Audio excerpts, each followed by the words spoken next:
کئی عورتیں نماز میں غلطی کر رہی ہوتی ہیں. ابھی میں احادیث کی روشنی میں عورتوں کی مکمل نماز کا طریقہ بتانے لگا ہوں. توجہ کے ساتھ آپ نے سننا ہے. یاد رہے کہ عورت جب بھی نماز پڑھے یہ دیکھ لے کہ اس کا بدن، اس کے کپڑے اور جس جگہ وہ نماز ادا کر رہی ہے یہ پاک ہونے چاہیے. عورت اپنا نماز میں سارا بدن چھپائے سوائے چہرے کے دونوں ہاتھ پونچھوں تک اور دونوں پاؤں ٹخنوں سے نیچے تک، انہیں کھلا رکھنے کی اجازت ہے. چہرہ قبلے کی رخ ہونا چاہیے اور جو نماز ادا کر رہی ہے اس نماز کا وقت بھی ہو اور جو نماز پڑھنے لگی ہے وہ ذہن میں بھی ہو. مثلا مثال کے طور پہ ظہر کے 4 فرض ادا کرنے لگی ہیں، ذہن میں یہ موجود ہونا چاہیے کہ میں ظہر کے 4 فرض ادا کر رہی ہوں. اگر زبان سے نیت کر لے تو یہ بہت بہتر ہے. پھر عورت نے جو چادر لیا اسی کے اندر اپنے دونوں ہاتھوں کو کندھوں تک اٹھائے، اللہ اکبر کہتے ہوئے اپنے سینے پر پہلے الٹے ہاتھ کی ہتھیلی کو رکھے، پھر اس پر سیدھے ہاتھ کی ہتھیلی رکھے، پھر ثنا پڑھے سبحانک اللہم وبحمدک وتبارک اسمک وتعالی جدک ولا الہ غیرک اعوذ باللہ من الشیطان الرجیم بسم اللہ الرحمن الرحیم. پھر سورہ فاتحہ الحمدللہ رب العالمین الرحمن الرحیم مالک یوم الدین ایاک نعبد وایاک نستعین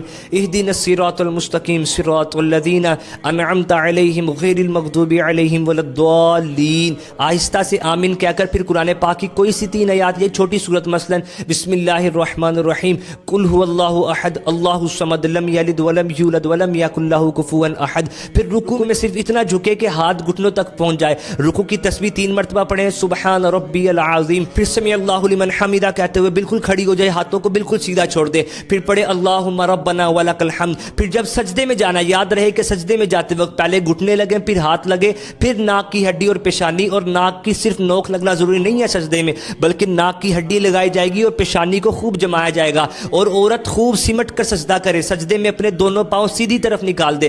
پھر سجدے کی 3 مرتبہ تسبیح پڑھے سبحان ربی الاعلی سبحان ربی الاعلی. اور پھر جب دونوں سجدوں کے درمیان بیٹھے گی جسے جلسہ کہا جاتا ہے، جلسے میں ایک سبحان اللہ کہنے کی مقدار بیٹھنا ضروری ہے. بہتر